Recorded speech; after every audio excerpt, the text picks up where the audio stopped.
এই যুঁজখন সেই দিনালৈকে শেষ নহয় যোনদিনালৈকে আমাৰ ইয়াৰ খিলঞ্জীয়া মানুহে স্বাভিমানেৰে জীয়াই থাকিবলৈ নিশিকে। যাব লাগে বুলি আমি যুঁজিবলগীয়া হৈছে, 855 জন শ্বহীদ হৈছে। কা নেমানো বুলি যুঁজিবলগীয়া হৈছে, হাজাৰ হাজাৰ ল'ৰা পংগু হ'ল, 5টাকৈ ল'ৰা শ্বহীদ হ'ল। কিন্তু এই যুঁজখন চলি থাকিব নি? কথাটো হৈছে এই যুঁজখন সেই দিনালৈকে শেষ নহয় যোনদিনালৈকে আমাৰ ইয়াৰ খিলঞ্জীয়া মানুহে স্বাভিমানেৰে জীয়াই থাকিবলৈ নিশিকে। স্বাভিমানে জীয়াই থাকিবলৈ শিকিব লাগিব আৰু স্পষ্টকে কথাবিলাক ক'বলৈ শিকিব লাগিব।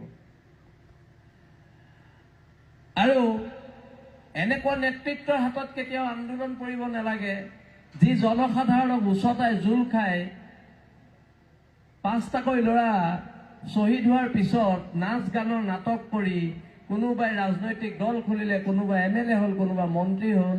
এনেকুৱা ধৰণৰ আন্দোলনো হ'ব নালাগে আৰু এনেকুৱা ধৰণৰ আন্দোলনকাৰী নেতাক আপোনালোকে প্ৰশ্ৰয় দিব নালাগে। এইটো অসমৰ জনগণৰ ডাঙৰ ভুল। আমি এনেকুৱা ধৰণৰ আন্দোলনকাৰীক প্ৰশ্ৰয় দিব নালাগে। এতিয়ালৈকে চব প্ৰফুল্ল মহন্তৰ পৰা সৰ্বানন্দ সোণোৱাললৈকে সকলোৱে জাতিক গাদ্দাৰী কৰিছে।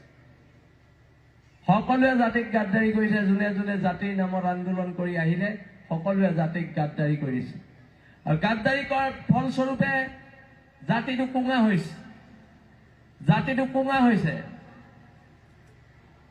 সৌসিদিনা আজি কেইবছৰমান আগত চিলাপথাৰত অবৈধ বাংলাদেশে শ্বহীদ বেদী গুৰি মাৰি দিলে। কিয় সাহস পাইছে?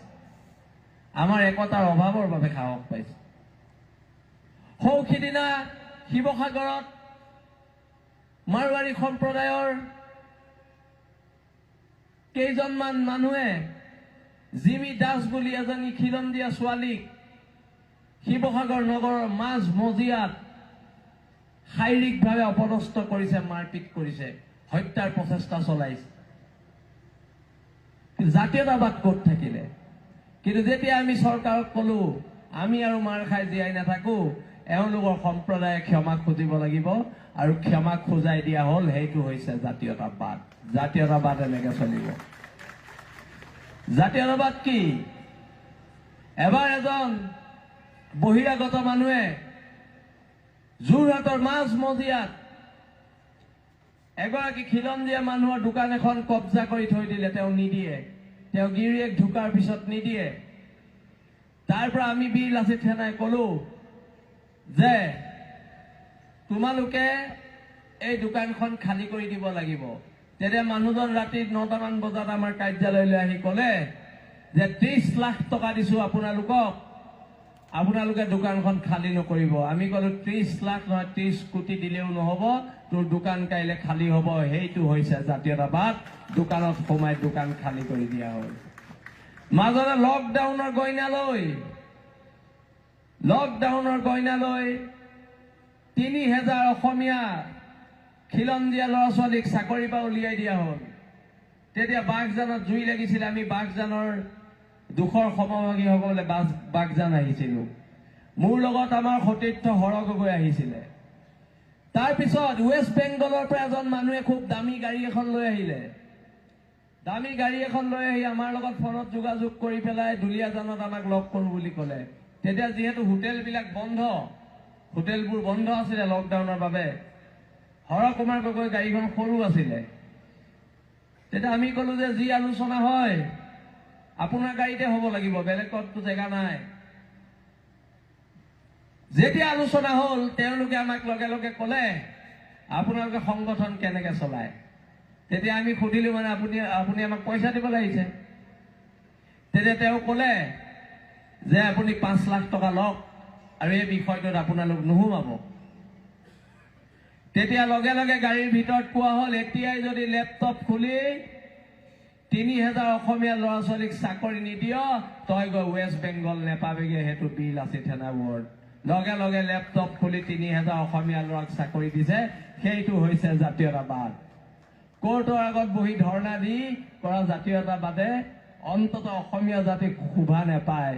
17 বাৰ মোগল পৰাস্ত কৰা আমি জাতি 17বাৰ মোগল পৰাস্ত কৰা জাতি এটাই কোৰ্টৰ মুখত বহি ধৰ্ণা দি থাকিলে অন্তত সহ্য বিজয় মহিয়ানে জাতিটোক অন্য জাতিয়ে ক'ব যে অসমীয়া মানুহখিনি অসমৰ খিলঞ্জীয়া মানুহৰ বৰ্তমান কি হৈছে প্ৰশ্নবোৰ তাত সেইকাৰণে আমি কৈছো সংগ্ৰাম ৰাজপথত সংগ্ৰাম এইটো কাৰণে ৰাজপথৰ সংগ্ৰামে উত্তৰ দিব ত্যাগে উত্তৰ দিব তেজে উত্তৰ দিব ঘামে উত্তৰ দিব নাটকবাজিয়ে উত্তৰ নিদিয়ে ত্যাগ তেজ আৰু ঘামে উত্তৰ দিব পুলিচৰ লাঠিৰ কোবে উত্তৰ দিব পুলিচৰ গুলিয়ে উত্তৰ দিব কিন্তু কোনো খিলঞ্জীয়া মানুহে নিজৰ অধিকাৰৰ ক্ষেত্ৰত মাত মাতিব যাওঁতে কোনো কাৰণত কোনো ধৰণৰ আপোচ কৰিব নালাগে সেইকাৰণে আমি কওঁ যে হ'ব পাৰো আমি দুখীয়া আমি কাৰো গোলাম নহয় আঠুকাৰী অধিকাৰ খোজা বীৰ লাচিত সেনাৰ সৈনিকৰ নিয়ম নহয় আৰু নিয়ম নহয় আজি গৰ্বৰে ক'ব পাৰো 2016 বিজেপি চৰকাৰ অহাৰ পিছৰ পৰা যদি দেশ জাতিৰ কাৰণে খিলঞ্জীয়া মানুহৰ এখন সৰু ঘুমটিৰ কাৰণেও জেল খাবলগীয়া হৈছে সেই সৈনিকসকল হৈছে বীৰ লাচিত সেনা নামৰ এটা মহান শক্তিৰ সৈনিক সেই সৈনিক বীৰ লাচিত সেনাৰ সৈনিক হয় আৰু বীৰ লাচিত সেনাৰ সৈনিকে কেতিয়াও আপোচ নকৰে কোনো কাৰণতে কৰা নহব আৰু দীঘলীয়া সংগ্ৰামৰ কাৰণে খিলঞ্জীয়া মানুহ সাজু থাকক আমি যে সংগ্ৰামখন কৰি আছো কাৰ কাৰণে ইয়াত বহি থকা কণ ল'ৰা ছোৱালীবোৰৰ কাৰণে কাইলৈ যাতে তিনচুকীয়া টাউনত এওঁলোকে মুক্ত মনে খোজ কাঢ়িব পাৰে কাইলৈ যাতে গুইজানত এওঁলোকে মুক্ত মনে ৰাতি 12টা বজাত খোজ কাঢ়িব পাৰে ৰাতি 12টা বজাত যদি গুইজানৰ ছোৱালী এজনীৰ কিবা বিপদো হয় তাই যদি ঘৰৰ পৰা ওলাই যাবলগীয়া হয় অন্তত মাক আৰু দেউতাকে এটা কথা ছোৱালীজনীক আশ্বস্ত দি ক'ব পাৰিব যা তহঁতৰ ৰাস্তাত একো নহয় বীৰ লাচিত সেনাৰ দাদাগীতা আছে তহঁতক কোনোবাই কিবা ৰঙা চকু দেখুৱালে ৰঙা চকু কাঢ়ি অনা হ'ব এই ধৰণৰ বিপ্লৱ হ'ব আমি আপোনালোকৰ সাহস হ'ব বিচাৰো আমি খিলঞ্জীয়া মানুহৰ সাহস হৈ জীয়াই থাকিব বিচাৰো আৰু বহুতো বক্তা আছে মই বেছি নকওঁ আমনিও পাইছে চাগে আৰু অনাগত দিনত এখন ঐক্যবদ্ধ সংগ্ৰাম হ'ব আৰু এই সংগ্ৰাম ঢোলটো বচোৱাৰ সংগ্ৰাম এই সংগ্ৰাম পেপাটো বচোৱাৰ সংগ্ৰাম এই সংগ্ৰাম আমাৰ মৈদামগীতা বচোৱাৰ সংগ্ৰাম এই সংগ্ৰাম আমাৰ বিহু বচোৱাৰ সংগ্ৰাম এই সংগ্ৰাম আমাৰ হেংদাং বচোৱাৰ সংগ্ৰাম এই সংগ্ৰাম যিদৰে ব্ৰহ্মপুত্ৰ নদীৰ গতিক কোনেও ৰুদ্ধ কৰিব নোৱাৰে বীৰ লাচিত সেনাৰ এই গতিকো কোনো চৰকাৰে ৰুদ্ধ কৰিব নোৱাৰে